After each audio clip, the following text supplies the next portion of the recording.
नमस्कार, AB star news देख रहे हैं आप और मैं हूं आपके साथ सोहन सिंह। वक्त हो चला है आपका राज्य आपकी खबरों का, जिसमें सबसे पहले बात करेंगे छत्तीसगढ़ की। दरअसल छत्तीसगढ़ में इस साल चुनाव होने हैं और चुनाव से पहले सियासत जोरदार देखने को मिल रही है। इस बीच कांग्रेस के प्रदेश अध्यक्ष दीपक बैज बीजेपी पर जमकर बरसे। उन्होंने कहा कि बीजेपी में कुछ भी सही नहीं है और बीजेपी नई टीम बना रही है। बीजेपी के राष्ट्रीय अध्यक्ष बार बार छत्तीसगढ़ का दौरा कर रहे हैं और रात भर मीटिंग भी कर रहे हैं, लेकिन पार्टी के राष्ट्रीय नेता छत्तीसगढ़ में उलझ चुके हैं और उन्हें खुद ही यह समझ नहीं आ रहा है कि वे छत्तीसगढ़ में रहें या फिर दिल्ली में। वहीं कांग्रेस में बदलाव को लेकर उन्होंने कहा कि पार्टी में बदलाव को लेकर बात चल रही है और कुछ नए चेहरों को भी जगह मिलेगी। सम्मेलन रहेगा संकल्प शिविर के माध्यम से, हर विधानसभा जाएंगे और सरकार की योजनाओं को जनता तक पहुंचाने के लिए कार्यकर्ताओं से फेस टू फेस मुलाकात, चर्चा भी होगी।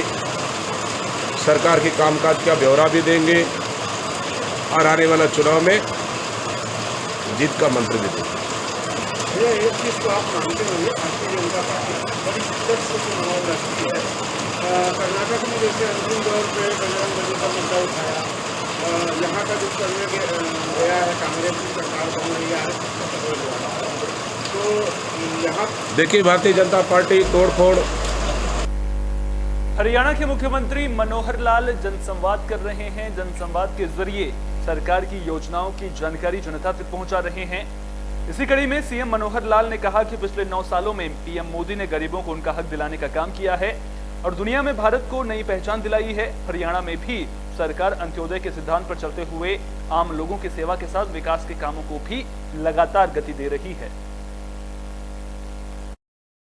हमारे बुजुर्गों, नौजवान साथियों, माताओं, बहनों, जैसा आपको बताया गया होगा कि मेरा ये जन संवाद का कार्यक्रम आज 18वें दिन में प्रवेश कर गया है और हर दिन 3-4 मेरे कार्यक्रम होते हैं।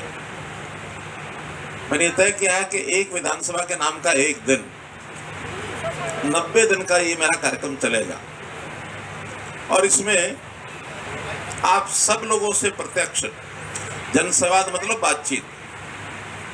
गंगाई चाहीर में हमारे सीएम साहब आए थे, जनसंवाद था वहाँ पे और मुझे बड़ा सौभाग्य की बात है जो रिसीव करने का मौका मिला और चाय भी सीएम साहब के साथ पीने का मौका मिला। बहुत ही अच्छा रहा और सीएम साहब ने तुरंत सबकी समस्याओं का समाधान किया है, वहीं पे निपटारा कर दिया और बहुत ही अच्छा प्रोग्राम रहा है। हाँ जी, उन्होंने कहा है कि जल्द से जल्द इन समस्याओं का समाधान होगा। आज का प्रोग्राम सबसे पहले तो हमारा सौभाग्य है कि गंगा चाहीर बीकानेर में की पावन धरा पर माननीय मुख्यमंत्री जी का आगमन हुआ और जन संवाद सुना और जो लोगों ने समस्याएं दी 80% समस्याओं का निदान तो तुरंत कर दिया। बाकी जो बची है वो भी आने वाले समय में हो जाएगी। सबका साथ सबका विकास भारतीय जनता पार्टी कर रही है और मनोहर लाल जी के नेतृत्व में भारतीय। बुलेटिन में बात फरीदाबाद की भी कर लेते हैं। दरअसल फरीदाबाद के सूरजकुंड में 2 दिवसीय क्षेत्रीय पंचायत परिषद का आयोजन किया जा रहा है, जिसका उद्घाटन बीजेपी के राष्ट्रीय अध्यक्ष जेपी नड्डा करेंगे। पीएम मोदी भी कार्यक्रम में वीडियो कॉन्फ्रेंसिंग के जरिए जुड़ सकते हैं। कार्यक्रम की जानकारी बीजेपी के प्रदेश अध्यक्ष ओपी धनखड़ ने दी। इस दौरान उन्होंने सरकार की उपलब्धियां बताते हुए कहा कि बीजेपी सरकार ने शिक्षित पंचायतें बनाने की दिशा में पहल की है और अब पंचायती राज को और मजबूत बनाने के लिए देश के 3 हिस्सों में पंचायती राज समितियों के चेयरमैन और वाइस चेयरमैन की क्षेत्रीय पंचायत परिषद बुलाई जा रही है। इनमें से पहली बैठक सूरजकुंड में होगी, जिसमें देश के 7 राज्यों की पंचायतों के चेयरमैन और वाइस चेयरमैन शामिल होंगे। ये कार्यक्रम 7 और 8 अगस्त को आयोजित होगा। दूसरा कार्यक्रम 13 और 14 अगस्त को कोलकाता में, तो वहीं तीसरा कार्यक्रम 19-20 अगस्त को दमन में होगा। सूरजकुंड में आयोजित होने वाले कार्यक्रम में जम्मू कश्मीर, लद्दाख, हिमाचल प्रदेश, उत्तराखंड, यूपी, हरियाणा और राजस्थान के 182 प्रतिनिधि शामिल होंगे। 7 और 8 अगस्त को सूरजकुंड फरीदाबाद में संपन्न हो रही है।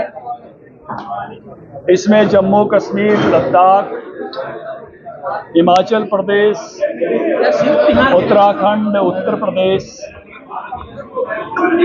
हरियाणा, राजस्थान, इन 7 राज्यों के जिला परिषदों के चेयरमैन और वाइस चेयरमैन, उनको बहुत सारी बहनें भी हैं, इसलिए चेयरवुमेन और वाइस चेयरवुमेन। सर्व आदिवासी संगठन के प्रदेश अध्यक्ष अरविंद नेताम ने आदिवासी समाज के लोगों से बात की। इस दौरान उन्होंने कई मुद्दों पर बेबाकी से अपनी बात रखी। आरक्षण को लेकर अरविंद नेताम ने कहा कि सरकार में इच्छा शक्ति नहीं है, इसलिए उसे उलझा दिया गया है। मामला अदालत में है। 32% आरक्षण मिलेगा या नहीं, इस पर अभी भी संशय है।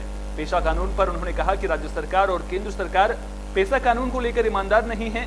मूल कानून में जल, जंगल, जमीन का जो अधिकार आदिवासियों को दिया गया था, उसे इन सरकारों ने खत्म कर दिया है। यह आदिवासी समाज के लिए खतरे की घंटी है। 6 महीने पहले से ये फैसला किया कि इस बार विधानसभा में समाज की तरफ से कैंडिडेट उतारा जाएगा। समाज को कोई शौक नहीं है चुनाव लड़ने का, पर पिछले 15 साल का इस राज्य में समाज को बहुत कटु अनुभव है। कटु अनुभव इस बात की है कि हमारे 23 सूत्री मांग पिछले 10 साल से सरकार। खबर फरीदाबाद से है, जहां तिगांव के विधायक राजेश नागर ने लोगों के साथ में बातचीत की है, उनसे मुलाकात की है। इस दौरान लोगों ने विधायक को अपनी समस्याएं बताई, जिनका समाधान करने के निर्देश विधायक ने अधिकारियों को दिए हैं। इस दौरान उन्होंने कहा कि आरडब्ल्यूए की भूमिका क्षेत्र के विकास में अहम है। उन्होंने उम्मीद जताई कि नई टीम भी अपनी भूमिका पर खरी उतरेगी। मैं सबका शुक्रगुजार हूँ जी, बड़े भाइयों बड़े बड़ों का, जिन्होंने आशीर्वाद दिया है, मुझे बनाया है। और मैं चाहूँगा हमारे भाई साहब नागर साहब आए हैं, जो भी हमारी समस्याएं हैं सेक्टर की सुलझाई जाएँ, सारी लिखवा दिया गया नागर साहब के पीए साहब को। बस यही बाकी आशीर्वाद सबका चाहिए, सब काम सही चलते रहे हमारे। कौन कौन सी समस्या रही है? समस्या हमारी मेन तो गेट एंट्री की है, जहाँ पर रिक्शे रेडी रखते थे, नागर साहब ने भेज के पुलिस वालों को सब क्लियर करवा दिया और लाइन सारी साफ़ है अब। और उसके साइड में थोड़ी प्लांटेशन हो जाएगी तो ब्यूटिफिकेशन हो जाएगी सेक्टर की हमारे। ग्रीन बेल्ट चाहते हैं जी, हम ब्यूटिफिकेशन चाहते हैं एंट्री पे, मेन पे ना जी। वो नागर साहब ने भी देख लिया अपने चल के खुद, उसके लिए जल्दी कह रहे हैं करने के लिए काम। देखो, आज सबसे पहले तो मैं, मेरा दोस्त जो बचपन का और मेरे साथ पढ़ा है, मेरा सहपाठी रहा है, मेरा क्लासमेट रहा है, विक्की कपूर, जो इस आरडब्ल्यू के प्रेसिडेंट बन रहे हैं, उसको बहुत बहुत बधाई देने आया हूँ। और जो वो पहले भी जैसे सोशल काम, सामाजिक काम, लोगों के दुख सुख में रहते थे, और अब तो एक जिम्मेवारी भी यहाँ के लोगों ने उनको दी है, उनको प्रेसिडेंट बनाकर, और उनकी पूरी आरडब्ल्यू को मैं बधाई देता हूँ। और आज जो उनकी कुछ डिमांड्स हैं, मांग हैं, कुछ काम है, उसका दौरा किया है मैंने सेक्टर का, और जल्दी यहाँ जो भी कंसर्न ऑफिसर्स हैं। फरीदाबाद के आजाद नगर के लोग पिछले 1 साल से पीने के पानी की समस्या से जूझ रहे हैं। लोगों ने कई बार मामले की शिकायत भी की, लेकिन इसके बावजूद समस्या का समाधान नहीं हो सका है। लोगों को सही तरीके से पीने का पानी नहीं मिल पा रहा है। मंत्री से गुहार लगाने के बाद भी 2 से 4 दिन तक कॉलोनी में पानी आता है और उसके बाद फिर पानी बंद हो जाता है। पानी की समस्या के चलते आजाद नगर के लोग कैबिनेट मंत्री मूलचंद शर्मा के ऑफिस में पहुंचे और मंत्री को परेशानी बताई। साथ ही कहा कि अगर समस्या का समाधान नहीं हुआ तो अगली बार वे मंत्री जी के ऑफिस के बाहर धरना प्रदर्शन करेंगे। म्यूनिसिपल कॉरपोरेशन के अधिकारियों को हमारे सामने फोन किया और उनसे बात करके हमसे वादा किया कि आपको कम से कम 1 घंटा रोज पानी आएगा। आजाद नगर बस्ती में 1 घंटा रोजाना पानी आएगा। उसके बाद में 8 दिन तक पानी आया। 8 दिन तक जो उन्होंने बात बोली थी, 8 दिन तक 1 घंटा रोज पानी आया। लोग खुश थे कि चलो 1 घंटा आ रहा है, 1 घंटे में हम काम चला लेंगे। उसके बाद पानी आना बंद हो गया। आजाद नगर में बहुत लंबे समय से पानी की समस्या जो थी कि जहाँ यमुना में पानी आया, यमुना के एक लाइन नंबर की पाइप टूट चुकी और बिजली के खंभे भी गिर चुके थे। उसमें थोड़ा समय लगा, पर पानी परसों भी इनके पास फ्राइडे को शुक्रवार को मिला और आज शाम तक रहने वाली नंबर ठीक हो जाएगी। और जल्दी से जल्दी जो रहने वाली जो लाइन नंबर 1 है, उससे जो पानी की हमने टैंकरों की व्यवस्था की है, हमने ट्यूबवेलों से व्यवस्था की है, पर इनसे व्यवस्था पूरी हो नहीं पाते और जल्दी अपने। रोहतक शहर में सीआईडी और सीएम फ्लाइंग की टीम ने छापेमारी की है। इस दौरान एक मकान से बड़ी मात्रा में अवैध शराब बरामद की गई है। मामला रोहतक शहर के प्रताप चौक का है। पुलिस ने आरोपी रवि गांधी को गिरफ्तार कर लिया है। दरअसल सीआईडी और सीएम फ्लाइंग की टीम को मामले की गुप्त सूचना मिली थी। छापेमारी करने पहुंची टीम ने जब मकान की हालत देखी तो उनके होश उड़ गए। मकान में फ्रिज, अलमारी, डस्टबिन, रसोई, हर जगह देसी और अंग्रेजी शराब की बोतलें पड़ी थी। फिलहाल पुलिस आरोपी से पूछताछ कर रही है। सीएम फ्लाइंग के साथ मैंने यहाँ पे रेड की। इनका नाम है रवि कुमार गांधी, इनका नाम है। यहाँ पे इसमें रेड करने से हमें यहाँ पे 66 बोतल तो विभिन्न ब्रांड की इंग्लिश की बोतल मिली है, अद्धा 10 मिला है और पौवा मिला है 129, और देसी की जगह नंबर 1 की 11 बोतल 69 अद्धा और 28 हो गए मिले। हाँ जी, रवि कुमार गांधी हमने साथ पुलिस कस्टडी में साथ में लिया है। फरीदाबाद में स्वतंत्रता दिवस को लेकर पुलिस महकमा अलर्ट नजर आ रहा है। पुलिस कमिश्नर के निर्देश पर फरीदाबाद में चेकिंग अभियान चलाया गया। इसी कड़ी में बल्लभगढ़ बस अड्डा चौकी पुलिस ने भी बस स्टैंड पर डॉग स्क्वाड की मदद से चेकिंग की। पुलिस की टीम संदिग्ध वस्तु, संदिग्ध वाहन और संदिग्ध व्यक्तियों पर खास ध्यान दे रही है। चेकिंग के दौरान कई होटल और गेस्ट हाउस की भी चेकिंग की गई। साथ ही संचालकों को भी दिशा निर्देश दिए गए हैं। अभी हाल ही में 15 अगस्त 2023 का पर्व मनाया जा रहा है। उस पर्व में कोई बाधा उत्पन्न ना हो, इसके रिगार्डिंग हमारे सीपी सर, डीसीपी सर तो एसीपी सर ने विशेष दिशा निर्देश जारी किए हैं कि हर हालत में ये विशेष चेकिंग अभियान चलाया जाए। कोई भी सस्पेक्टेड पर्सन है उसको चेक किया जाए, बसों को चेक किया जाए, होटल को चेक की जाए। यदि कोई होटल में चेक किया जा रहा है, यदि कोई फॉरनर या कोई विदेशी आदमी आकर उसका उसको। यमुनानगर के रतनगढ़ माजरा गांव में तेंदुए की दहशत देखने को मिल रही है। गांव में जगह जगह तेंदुए के पैर के निशान देखने को मिले हैं। आलम यह है कि गांव के लोग खेतों में जाने से भी कतरा रहे हैं। अब कुंजल जाटान में भी तेंदुआ देखे जाने की बात सामने आ रही है।